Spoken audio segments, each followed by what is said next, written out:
તો આજના આધુનિક યુગમાં સૌ કોઈ સ્માર્ટફોન તેમજ કમ્પ્યુટરમાં ઇન્ટરનેટનો ઉપયોગ કરે છે, પણ આ ઉપયોગ સોશિયલ સાઇટ્સ તેમજ મનોરંજન સુધી જ સીમિત હોય છે। ત્યારે અમદાવાદના 15 વર્ષીય પાર્થ ગુપ્તાએ મોટા આઈટી ટેકનિશિયન ગોથા ખાઈ જાય તેવી ઇન્ટરનેશનલ એથિકલ હેકર્સ ચેમ્પિયનશિપમાં ટોપ કરીને ઇન્ડિયાનો યંગેસ્ટ એથિકલ હેકર્સ બની ગયો છે।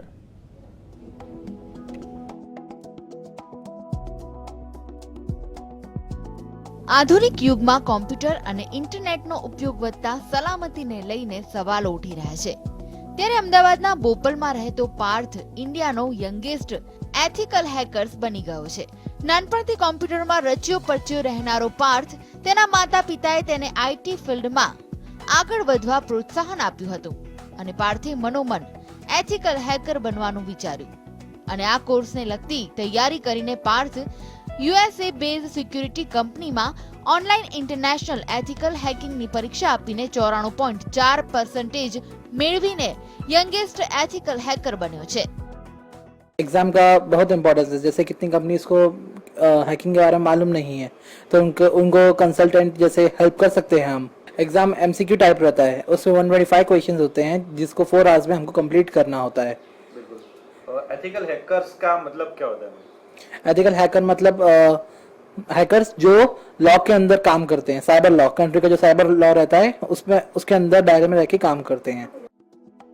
આઈટી ફિલ્ડના એક્સપર્ટ હવે પછીનું વિશ્વ યુદ્ધ શસ્ત્રો વિનાનું થશે તેમ માને છે, જેમાં ઇન્ટરનેટનો ઉપયોગ કરવામાં આવશે, જેના માટે દેશને મોટા પ્રમાણમાં એથિકલ હેકર્સની જરૂર પડશે।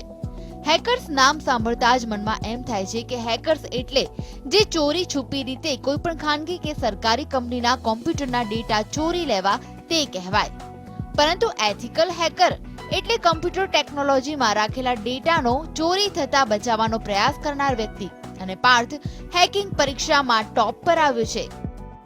સર્ટિફાઈડ એથિકલ હેકરની તો જરૂરિયાત ઘણી બધી વધારે છે, પ્લસ 2020 સુધીમાં લગભગ 5 લાખ સાયબર સિક્યુરિટી વોરિયર્સની ઇન્ડિયાને જરૂર છે અને જે રીતનું હેકિંગ થઈ રહ્યું, જે રીતના ઇન્ટરનેટનો વ્યાપ વધી રહ્યો છે, એમ આ વસ્તુની જરૂર દરેકને છે ને હું તો એમ કહું છું કે સાયબર સિક્યુરિટીનું નોલેજ એ ખરેખર દરેક વ્યક્તિને હોવું જોઈએ।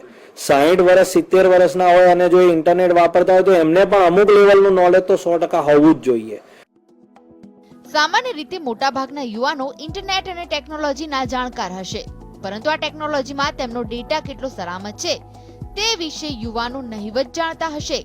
ત્યારે પાર્થની જેમ દેશના અન્ય યુવાનોએ પણ એથિકલ હેકર્સ બનીને દેશની ઇન્ટરનેટ સિક્યુરિટી સિસ્ટમના સિપાહી બનવું જરૂરી છે, કારણ કે ચાઇના, કોરિયા જેવા દેશના દુશ્મન પહેલેથી જ ભારત પર તરાપ મારવાની ફિરાકમાં છે। કેમેરામેન જમીન વ્યાસ સાથે પ્રતિક જાદવ, GST।